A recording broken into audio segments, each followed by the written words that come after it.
Estamos nesse domingo, primeiro domingo de outubro, dando início a uma nova série de mensagens, e uma série que ela é inspirada numa igreja chamada Life Church, uma igreja que a gente acompanha dos Estados Unidos. Às vezes a gente olha algumas séries deles também para nos inspirar, e normalmente a gente pega o título principal, porque os pormenores acaba que os temas às vezes não tem muito a nossa linguagem, por estar em um contexto, uma cultura diferente. Mas esse tema foi um tema que a gente gostou muito, que é o tema de hoje, que é coisas que Jesus nunca disse. De onde vem a ideia dessa série? O que nós queremos durante esse mês conversar? Existe algo que é muito comum, pelo menos para a vida pastoral, para a vida dos pastores.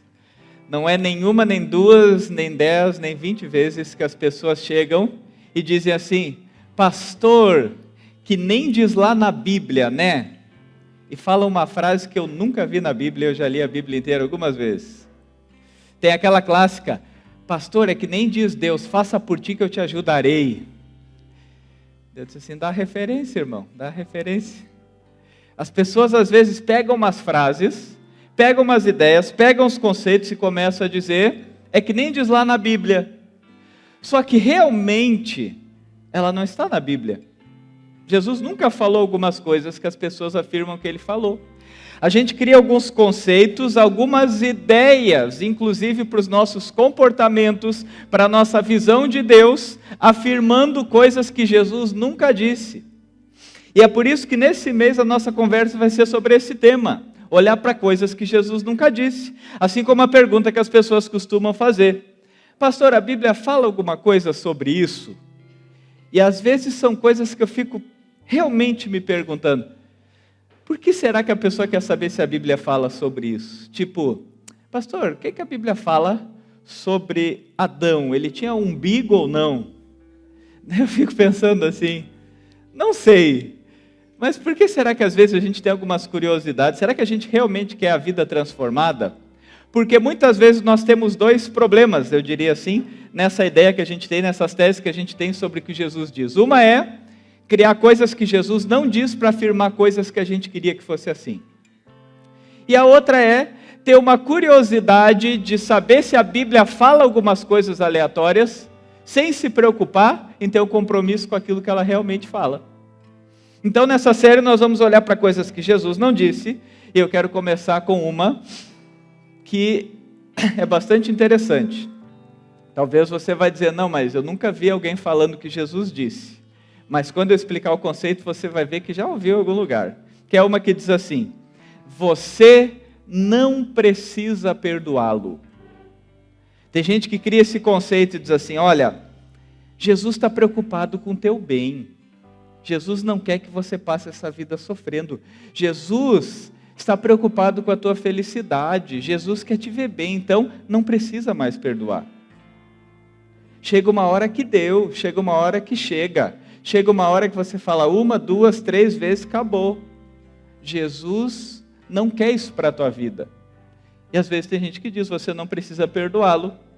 E talvez você que está aqui já logo remeteu a alguma situação que você recebeu um bom conselho como Deus dizendo para o teu bem que você não precisa perdoar.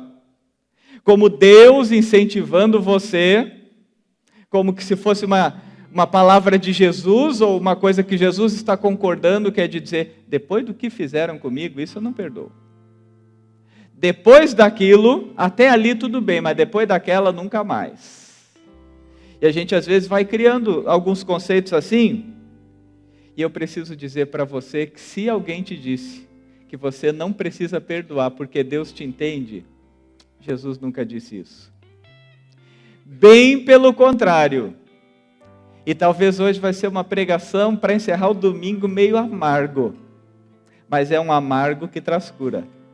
Então, vira para o irmão para o seu lado e diz: receba o amargo. Não precisa, é brincadeira.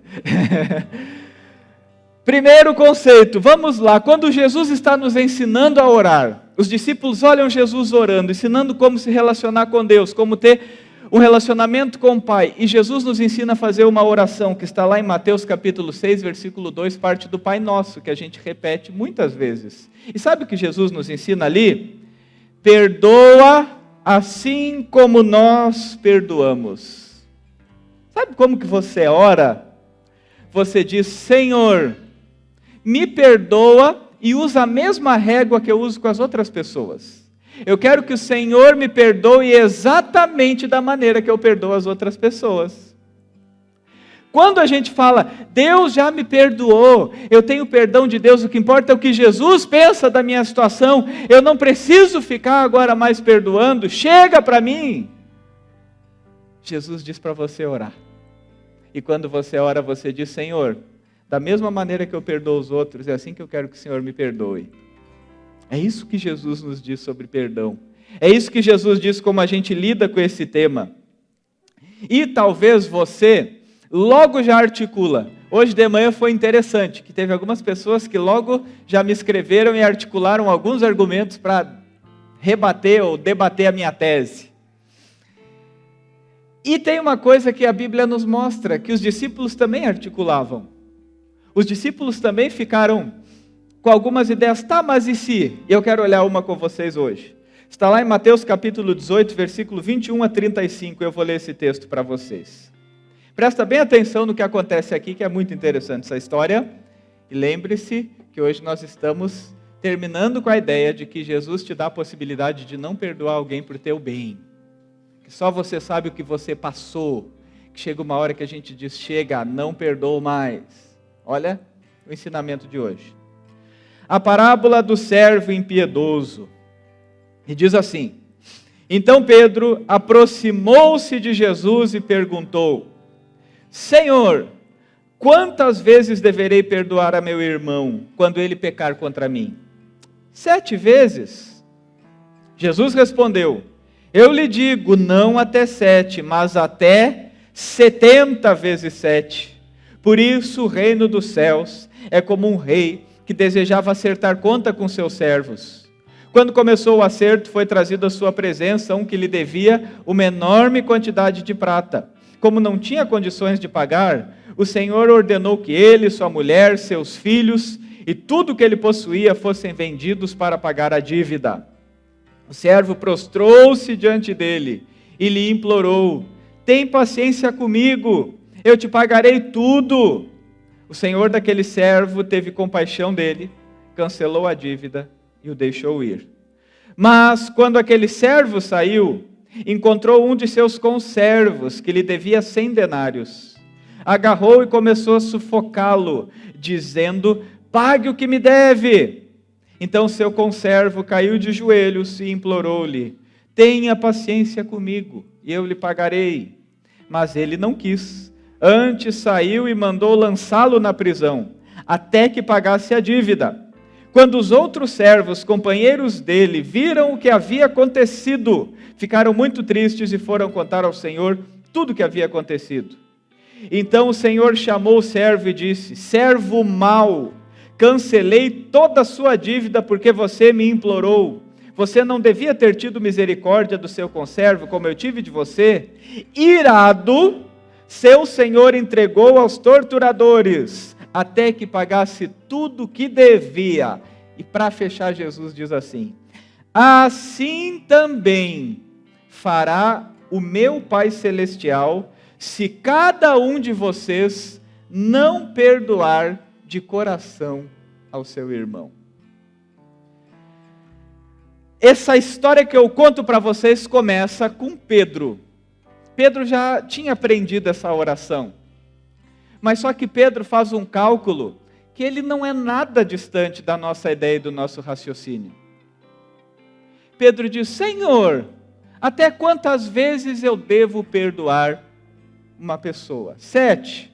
Já ouviu aquela história daquela pessoa que diz assim: essa é a terceira e última vez que você erra comigo. Se fizer mais uma, acabou. Não tem mais chance. Presta bem atenção. É a última vez que você faz isso comigo. Já ouviu essa história? Sim ou não? Já falou isso para alguém? Ah, ficaram... As pessoas às vezes têm essa ideia, nós temos às vezes essa ideia. Tudo bem, é a última vez, depois dessa acabou. Se errar de novo, você vai ver.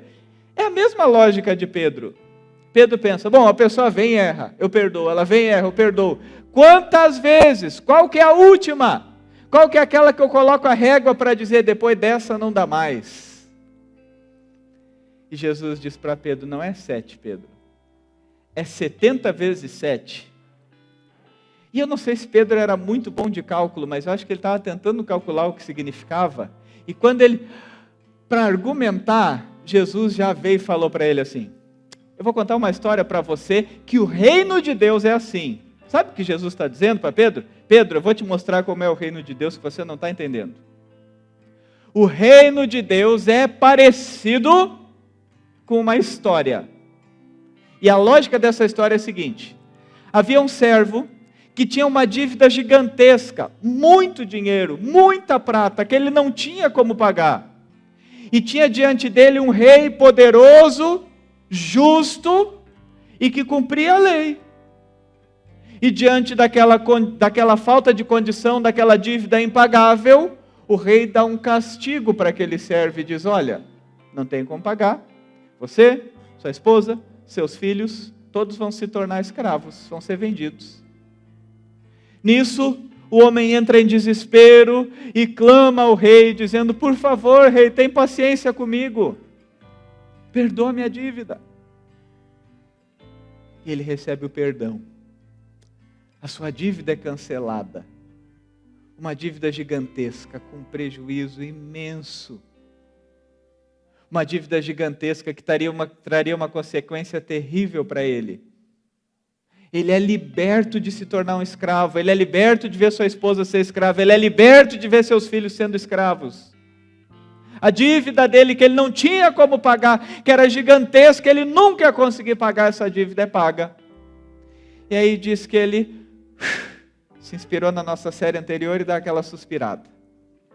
E sai para a rua e encontra um conservo que lhe devia uma pequena quantia. E quando esse homem vem falar com ele, diz assim, eu não consigo pagar.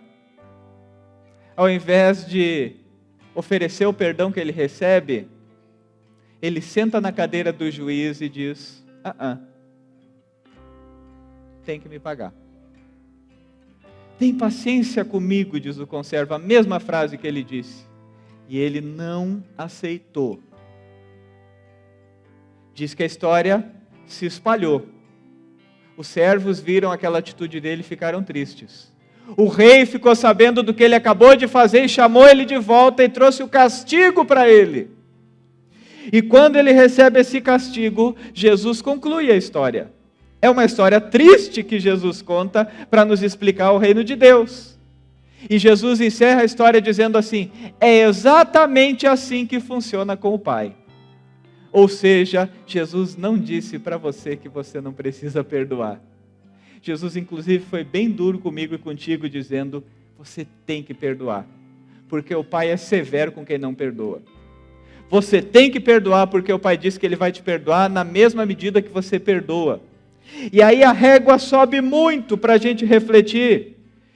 E a gente começa a entender a importância disso, que talvez você pense assim, é fácil falar sobre perdão, mas não sabe o que eu passei. É fácil falar que deve se perdoar muitas vezes, mas não sabe o que fizeram comigo, não conhece a minha história, não conhece a minha família, não sabe o que eu passei, não sabe o que fizeram comigo na empresa, não sabe o que fizeram comigo dentro de casa, não sabe a minha história. Jesus conhece todas as histórias e Ele nos faz lembrar que eu e você precisamos sair de uma cadeira de juiz, de decidir até aqui eu perdoo, aqui eu não perdoo mais. Esse é o limite, porque essa cadeira não é nossa. Essa cadeira é dele. E Ele na cruz nos trouxe perdão de uma dívida que eu duvido que seja perto do que alguém fez contigo. Na cruz Ele estendeu os braços e gritou em alta voz, está perdoado.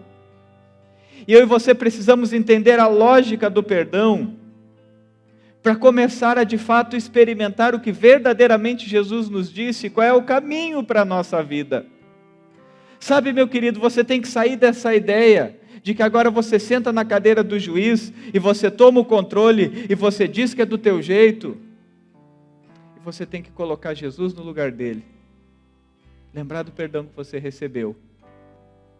E essa palavra eu sei que ela é incômoda, porque ela mexe em coisas que talvez foi solidificando na nossa vida, foi nos dando argumento, foi nos dando razões, inclusive coisas que a gente realmente acreditava que Jesus poderia dizer, de dizer para a gente, fica tranquilo, não precisa perdoar.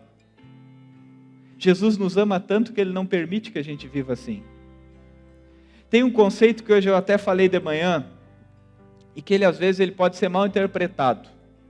Então, primeira coisa, quando você ouvir o que eu vou explicar, eu não estou criticando no sentido de como esse tema é trabalhado na vida das pessoas. Eu estou criticando, e nem é criticando, eu estou, quem sabe, convidando você para uma reflexão sobre a palavra que é usada. Hoje em dia se usa uma palavra, no campo da psicologia, que diz assim, você tem que perdoar a si mesmo. E talvez você já ouviu essa frase. Talvez você está trabalhando isso na tua vida. E primeiro escuta a minha explicação para logo não descartar essa ideia. Mas eu entendo o que se quer dizer que você tem que superar a sua história, que você não pode mais carregar os teus erros, mas o perdão, meu querido, minha querida, é algo que você oferece a outra pessoa. O perdão tem a ver com alguém que te feriu. O perdão não é em si um alimentar do teu ego. O perdão não é em si uma recomposição de quem você é, a partir da possibilidade de dizer, eu me perdoo. O que você pode dizer é, eu me arrependo e Jesus me perdoa e apaga a minha história com coisas que não foram boas. Eu me arrependo e quero uma vida diferente, porque o perdão de Jesus me alcança. Mas você não é alguém que tem a possibilidade de se auto-perdoar, porque perdão é algo que você perde para oferecer a alguém. O perdão não é algo que você acrescenta, como alguém soberano, poderoso, e que agora você está num direito, em uma cadeira, na qual você faz o que bem entende. Mas o perdão é quando você, mesmo com dor, entende é o que eu preciso fazer.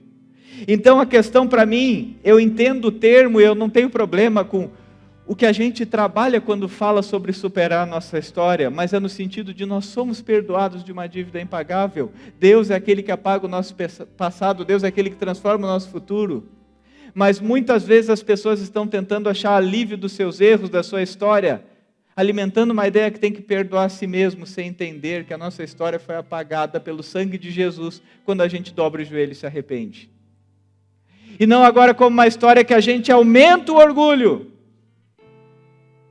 aumenta a visão de nós mesmos, e quer encontrar um auto-perdão como uma forma de trabalhar os nossos erros e se livrar, mas continua carregando pessoas amarradas em mágoas, em feridas, continua carregando pessoas que a gente não liberta, e sem perceber, nós não estamos libertos quando agimos assim. Pastor Luciano Subirá, ele nos explica um pouco por que é necessário perdoarmos. Ele diz assim, problema relacional na horizontal cria problema relacional na vertical. Não é possível, meu querido, você dizer eu sou perdoado por Deus, se você continua amargurado com alguém. Não é possível você querer a liberdade do perdão de Deus, se no teu coração tem um monte de gente amarrada. Se você não resolve na horizontal, isso sempre vai trazer problema na vertical. É por isso que Jesus insiste que nós devemos perdoar, porque Ele sabe que a nossa vida só encontra uma verdadeira liberdade, um verdadeiro perdão, um verdadeiro relacionamento com Deus, quando o perdão se torna a maneira que nós entendemos que é algo que eu preciso fazer. Ah, mas não é simples, ninguém falou que é simples. Ah, mas não é fácil, ninguém falou que é fácil, mas é o caminho. E na verdade é um pouco mais do que isso. É o caminho de cura, é um caminho de liberdade, é um caminho de encontro com Deus. Às vezes a gente se senta na cadeira do juiz e cria a nossa régua e cria os nossos costumes, as nossas maneiras. Se fulano, tem gente que chega a dizer assim, se ele viesse rastejando para mim, aí eu perdoo. Olha a falta de noção. Olha a falta de noção que nós às vezes temos. Aonde a gente que entende que o perdão tem a ver com a performance do outro. Para ver se na nossa cadeira de juízo nós temos condição de aceitar ou não. Perdão não tem a ver com o outro. Tem a ver com o teu relacionamento com Deus. Perdão significa aceitar tudo que fazem com a gente? Perdão não tem a ver nem com isso, mas perdão tem a ver com dizer, essa pessoa não faz parte mais daquilo que causa guerra no meu coração. Essa história não me afeta mais a partir de uma cadeira que eu sentei que não é minha. Eu quero viver a liberdade que Jesus me oferece. E a liberdade que Jesus me oferece é uma liberdade que me faz perdoar. Jesus, inclusive, quando ele ressuscita, diz que os discípulos estão com portas trancadas por medo dos judeus, e que esses discípulos de portas trancadas estão aprisionados na sua culpa, nos seus erros, na sua mágoa, nas suas frustrações. E quando Jesus vem e abre as portas, e sopra o Espírito, que é o símbolo de que ele traz vida para eles, e Jesus abre as portas para dizer, agora vocês encontraram vida de verdade. Sabe como Jesus se despede deles? Dizendo assim, se perdoarem, estarão perdoados. Se não perdoarem, não estarão perdoados. Jesus poderia talvez ter se equivocado na primeira vez quando ensinou o Pai Nosso. Ensina a orar, perdoa assim como nós perdoamos. Tá bom. Mas é só uma vez na Bíblia que fala. Então Pedro diz, quantas vezes eu perdoo? Jesus diz, até 70 vezes 7. E aí Jesus nos ensina a parábola do servo impiedoso e diz, se você não perdoar, o Pai também não vai te perdoar. E quando Jesus então diz para os discípulos, agora vão que vocês encontraram vida de novo, ele diz, se perdoarem estarão perdoados. Se não perdoarem, não estarão perdoados. E aí, tem uma outra frase que eu achei muito interessante, do pastor Rodrigo Leite, que ele diz assim, quem pede perdão primeiro, nem sempre é quem errou, mas quem entendeu o Evangelho. Quando nós conhecemos o amor de Jesus, quando nós conhecemos quem é Deus na nossa vida, o perdão toma a frente dos nossos argumentos. E aí não é mais a disputa na cadeira do juiz do certo ou errado. A gente se coloca no lugar de dizer, eu sou filho de Deus. Perdão não é algo natural. Perdão é o sobrenatural de Deus. Perdão não é algo no qual eu e você fazemos numa disputa de juiz para ver quem tem o argumento melhor. Qual argumento agora me convence se eu perdoo ou não? Não. Perdão tem a ver com você entender quem é Jesus na tua vida. Uma pessoa que entende o Evangelho aprende a perdoar, inclusive a pedir perdão. E essa história, essa palavra de hoje é uma palavra para nos fazer essa reflexão. Enquanto a gente às vezes é acostumado, e os nossos ouvidos vão se acostumando com essa ideia, é por teu bem, você tem que ser feliz, não pode mais aceitar. Você, se fizer mais uma, acabou. Se não vier se rastejando, meu querido, você está tratando o perdão a partir de uma cadeira de juízo na qual, dependendo da atitude da pessoa, você decide o que faz. E o perdão quer dizer para mim e para você que é por aquilo que Jesus fez por nós, que nós não temos o direito de sentar nessa cadeira. E a consequência é que quando você menos espera, aí está o caminho da tua cura. Tem muita gente adoecida no relacionamento com Deus. Tem muita gente adoecida até nessa ideia desse termo auto-perdoar. Magoado com a sua história, marcado com feridas, rancores e mágoas. Porque não entendeu que se não entrar o perdão na tua vida, o mesmo perdão no qual você deseja ser perdoado, ser o perdão que te faz perdoar, você não vai experimentar o que Jesus quer te oferecer. Porque Ele é insistente em dizer, você tem que perdoar. Você precisa perdoar. A tua vida se encontra quando você perdoa. A tua liberdade vem quando você perdoa. A cura vem quando você perdoa. O perdão é o caminho para me encontrar. O perdão é o caminho para o perdão que você recebeu ser vivenciado na tua vida. Talvez você se pergunta, e agora o que eu faço? Tem coisa aqui que eu sei, mas eu não quero sair dessa cadeira de juiz. Tem coisa aqui que fizeram comigo, tem frases que eu lembro, tem rostos que vêm comigo durante essa pregação que eu sei, mas eu não consigo. Eu quero te convidar para fazer dessa noite uma noite de cura na tua vida. Para fazer dessa noite uma noite de realmente experimentar o que a palavra de Deus te diz para fazer e fazer. De dar um passo de fé, de fazer do perdão uma maneira que agora você diz, eu quero o que Jesus diz para mim. Eu quero realmente viver o que Jesus me oferece. Eu quero realmente experimentar essa liberdade.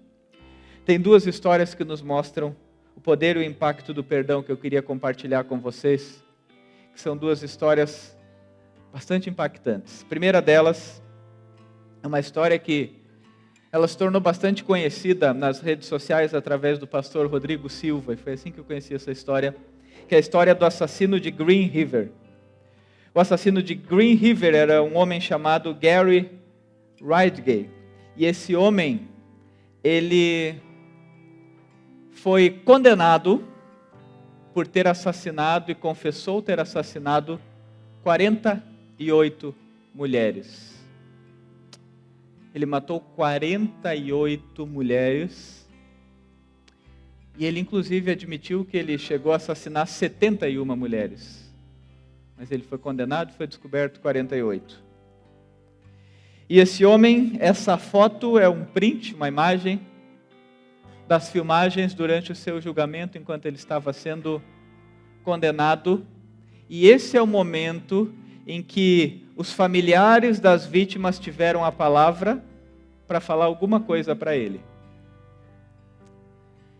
Como ele era um psicopata, e isso você percebe, quem estuda sabe, um psicopata não tem a capacidade de ter empatia, de sentir a dor do outro. Nada do que causa tristeza no outro é capaz de mexer com ele. E diante dele então estavam pessoas no qual ele tinha ferido, no qual ele tinha magoado, no qual ele tinha trazido uma desgraça que era ter matado filha, neta, esposa, enfim. Assassino de 48 mulheres. Estavam as pessoas com o microfone diante dele e aqueles familiares pegavam o microfone e diziam, porque você destruiu com a nossa família. E ele ficava com essa cara, sem se importar com nada que estava sendo falado. Porque você destruiu a nossa família, você acabou com a nossa vida. E ele às vezes até usava tons de ironia, com alguns sorrisinhos, mas extremamente insensível ao que era falado. Tinha gente que dizia, você é um verme, você merece morrer, esse castigo é merecido, e choravam e batiam naquela mesa, e vociferavam contra ele, e ele paralisado, como é uma reação lógica, é uma reação normal de qualquer psicopata, não sentia nada. Até que surpreendentemente um homem pega a palavra, esse homem que vai aparecer na imagem, ele, pode passar, esse homem que aparece na imagem, pai de uma das vítimas, e esse homem da imagem diz assim para ele, há pessoas aqui que lhe odeiam, eu não sou uma delas. Você dificultou para mim a prática daquilo que eu creio que é o que Deus quer que eu faça, que é perdoar. Você está perdoado. E esse homem, contrariando a ciência, contrariando diagnósticos, contrariando qualquer quadro clínico que fale sobre as reações de um psicopata, chora. O perdão tem um poder que contraria a lógica. O perdão tem um poder sobrenatural. O o perdão tem um poder que transforma vidas. E uma segunda história, e com essa eu me encaminho para o final da mensagem, é a história que é intitulada por muitos como a Graça Amish. O que é a história da Graça Amish? No ano de 2006, na Pensilvânia, num pequeno distrito, uma zona de interior, uma zona rural, um homem chamado Charlie Roberts, leiteiro da região, chega numa pequena escola com os alunos Amish, com crianças desse Amish. Quem são os Amish? Isso é importante explicar. Amish é um grupo de cristãos que eles ainda vivem em pequenas comunidades, vivendo práticas e costumes do século 17. Usam roupas parecidas com judeus ortodoxos, só roupas brancas e pretas, não tem luz elétrica, não tem acesso a nada eletrônico, vivem em comunidades rurais, uma vida simples, uma vida cristã, com usos e costumes que remetem a séculos anteriores. Então essas pessoas da comunidade Amish viviam na Pensilvânia, até que numa certa manhã um homem chamado Charlie Roberts, que morava ali, que era o leiteiro daquele povoado, invade uma escola, arranca todos os meninos da escola e assassina 5 meninas. Todas elas filhas de pessoas que participavam dessa comunidade Amish. Quando a notícia trágica chega na casa desses homens e mulheres, eles primeiro sentem a dor do que aconteceu, e ao abrirem as portas diante da mídia, das pessoas que os observavam, eles saem da sua casa e vão em direção a uma casa, a casa de uma mulher chamada Mary Roberts. Quem é Mary Roberts? A esposa do Charlie, que depois de assassinar aquelas 5 meninas, tirou a própria vida. A esposa que também havia recebido essa notícia. E quando esses homens e mulheres dessa comunidade chegam na casa de Mary, pedem para conversar com ela. E dizem para ela: nós viemos até aqui para dizer que nós perdoamos você e perdoamos o seu marido pelo que ele fez.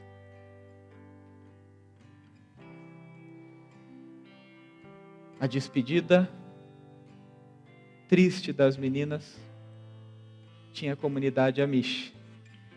Mas assim que terminou o sepultamento delas, eles foram para o velório do Charlie, o assassino das suas filhas, das suas netas, o homem que tinha cometido tamanha crueldade. Eles cuidaram dessa família, deram assistência para Mary, porque ela também era uma vítima, ela também sofria com essa história. E Mary então escreve uma carta aberta, que se tornou mundialmente conhecida. Se você jogar no Google, facilmente você acha isso que está escrito aqui. Ela diz assim: estamos profundamente tocados por seu perdão. Seu amor por nossa família ajudou a promover a cura que tão desesperadamente precisávamos. Sua compaixão estendeu-se além de nossa família, além de nossa comunidade, e ela está mudando o mundo. O perdão que vocês nos deram promoveu a cura que tão desesperadamente precisávamos. Uma coisa que Jesus disse é: você deve perdoar.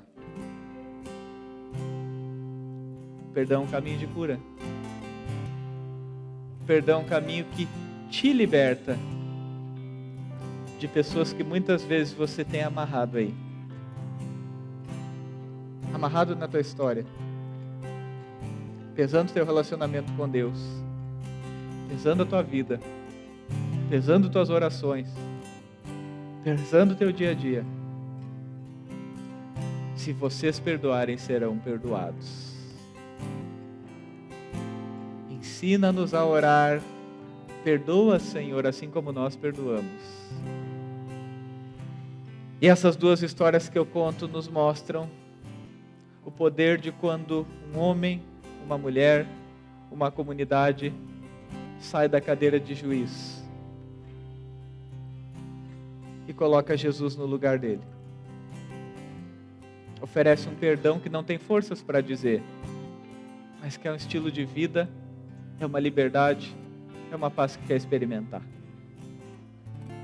Talvez você aqui hoje, ao escutar essa história, e talvez é um culto que seja muito impactante para você. Ela vai perceber no olhar de vocês, que talvez mexa na tua história. Mas hoje, quando você é convidado a participar da ceia, eu quero te convidar a viver um perdão verdadeiro, que talvez vai trazer cura que desesperadamente outras pessoas precisam, mas que desesperadamente talvez você precise experimentar no trono de Deus.